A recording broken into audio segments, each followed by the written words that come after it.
सभी दर्शकों को डॉक्टर शुक्ला का नमस्कार। आज मैं आपको बताऊंगा वॉट्स के बारे में, जिनको मेडिकल की भाषा में बोलते हैं वर्रुका।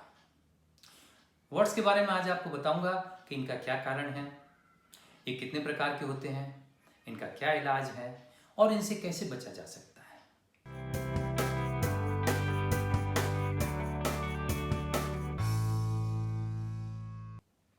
वॉट्स बहुत ही कॉमन प्रॉब्लम है।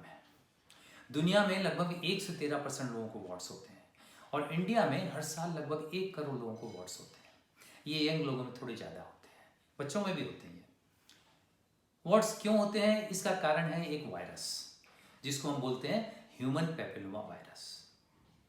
वॉट्स एक कंटेजियस डिजीज है, यानी एक व्यक्ति से दूसरे व्यक्ति को लग जाती है और एक ही व्यक्ति में एक जगह से दूसरी जगह लग जाती है। और इसके अलावा टॉवल्स, रेजर्स या कोई भी पर्सनल आइटम शेयर करने से भी एक से दूसरे को लग जाती है। वॉट्स कई तरह के होते हैं और जो सबसे कॉमन वैरायटी है जिनको हम बोलते हैं कॉमन वॉट्स या वर्रुका वल्गैरिस।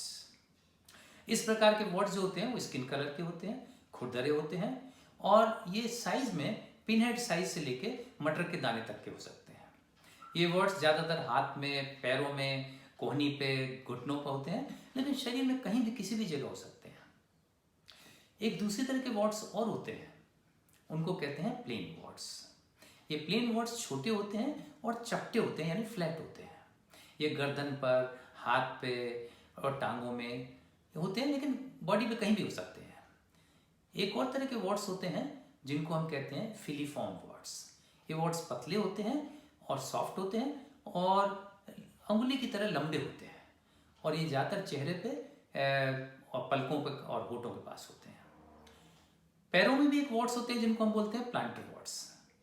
प्लांटर वॉट्स उन जगह पे ज़्यादा होते हैं जहाँ पे बॉडी का प्रेशर ज़्यादा पड़ता है, जैसे कि तले हैं पैरों के, जैसे कि हील है और सामने के पंजे हैं।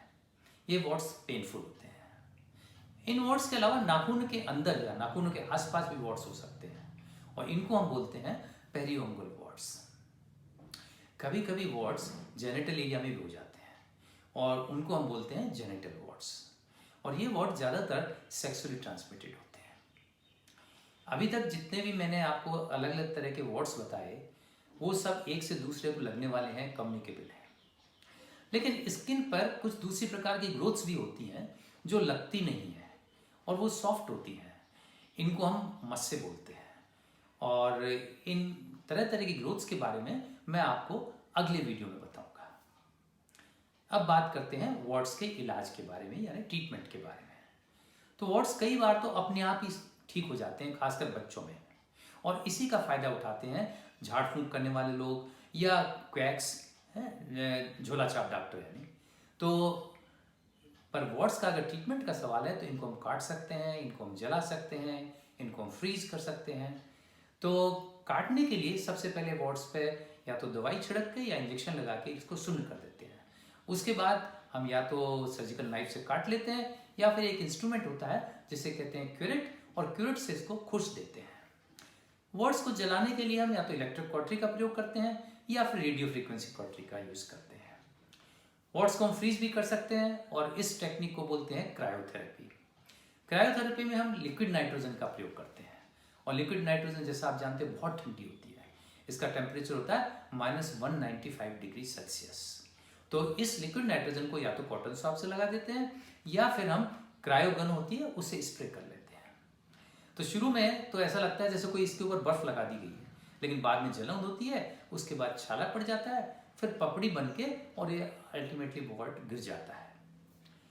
प्लेन वॉट्स के लिए हम केमिकल पील्स यूज कर सकते हैं, इसमें सैलिसिलिक एसिड है, ग्लाइकोलिक एसिड है या ट्रिटिनोइन का प्रयोग कर सकते हैं। प्लेन वॉट्स में हम क्रायोथेरेपी भी इस्तेमाल कर सकते हैं। वॉट्स के ट्रीटमेंट में हम कुछ लगाने वाली दवाइयाँ भी यूज करते हैं, जैसे कि डीसीपी है, कैंथेडिन है, इमिक्यूमोड है। अब वॉट्स को ठीक करने के लिए इन दवाइयों के अलावा हम लेजर्स का भी कभी कभी प्रयोग करते हैं और इसमें हम 2 प्रकार के लेजर यूज करते हैं, या तो हम CO2 लेजर यूज करते हैं या पल्स डाई लेजर यूज करते हैं। तो इन सब ट्रीटमेंट के बावजूद भी वॉट्स कई बार दोबारा आ जाते हैं, ठीक होने के बाद फिर वापस हो जाते हैं, रिकरेंस हो जाती है। तो अगर ऐसा है तो फिर वापस कोई ना कोई ट्रीटमेंट वापस करना पड़ेगा।